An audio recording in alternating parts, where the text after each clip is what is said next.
Inilah Injil suci menurut Markus.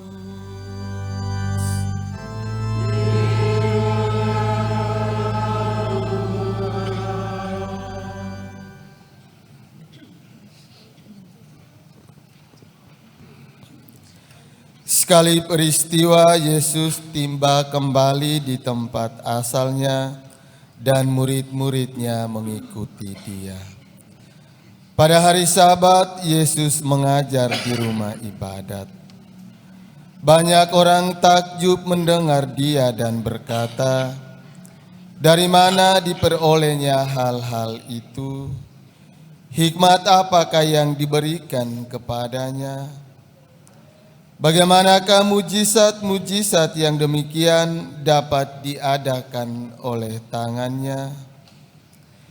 Bukankah ia ini tukang kayu, anak Maria, saudara Yakobus, Yoses, Yudas, dan Simon? Bukankah saudara-saudaranya yang perempuan ada di sini bersama kita?" Lalu mereka kecewa dan menolak dia.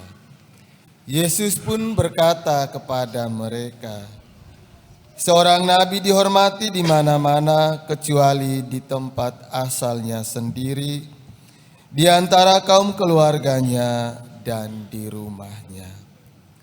Yesus tidak dapat mengadakan satu mujizat pun di sana, kecuali menyembuhkan beberapa orang sakit dengan meletakkan tangannya di atas mereka. Yesus merasa heran karena mereka tidak percaya. Lalu Yesus berjalan keliling dari desa ke desa sambil mengajar. Demikianlah sabda Tuhan.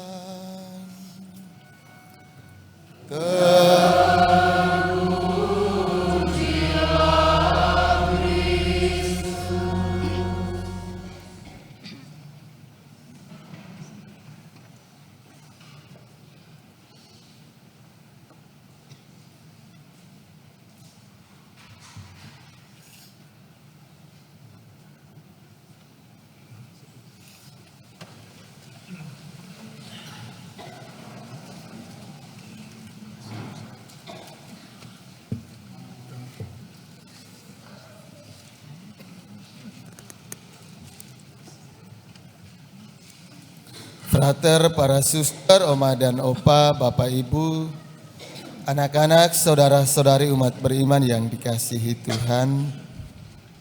Sekali lagi selamat pagi dan selamat hari Minggu untuk kita semua. Semua masih semangat ya? Ditanya semangat langsung diam, takut ada pertanyaan ya. Anggota KOR, apa kabar? Puji Tuhan.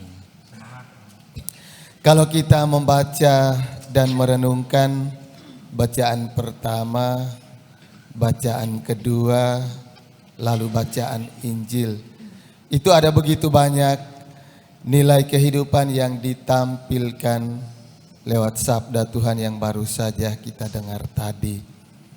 Di antara ketiga bacaan suci hari ini, ada satu kesamaan yang mau ditampilkan dan kemudian menjadi permenungan bagi masing-masing kita dan sekaligus evaluasi untuk diri kita masing-masing. Pertama, lewat Nabi Yehezkiel, Tuhan Allah memberikan tugas kepadanya untuk menyampaikan atau mewartakan kepada bangsa Israel, bangsa pemberontak. Israel dikenal sebagai bangsa pemberontak. Kemudian Rasul Paulus juga mengalami penolakan. Allah ditolak oleh bangsa Israel. Rasul Paulus mengalami penolakan dengan lewat cara di mana ia disiksa, dianiaya, disesah, dan lain sebagainya. Sementara Yesus dalam Injil ditolak oleh kaum keluarga dan orang-orang sekampungnya.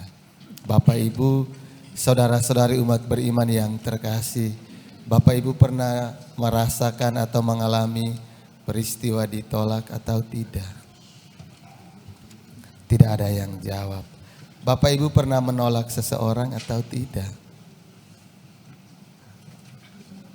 Ya, tidak ya.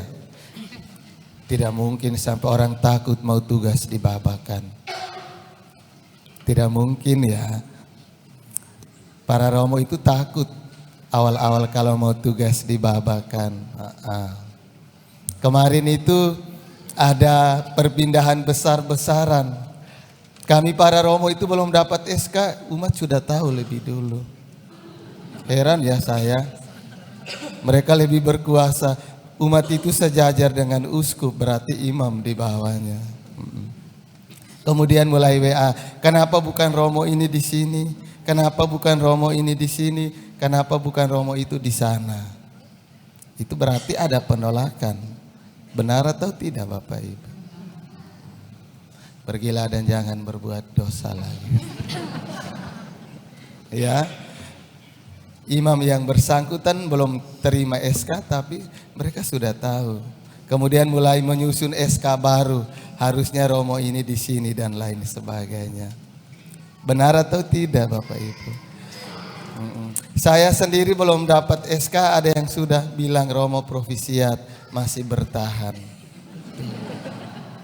Pintar. Ternyata di Babakan banyak uskup ya.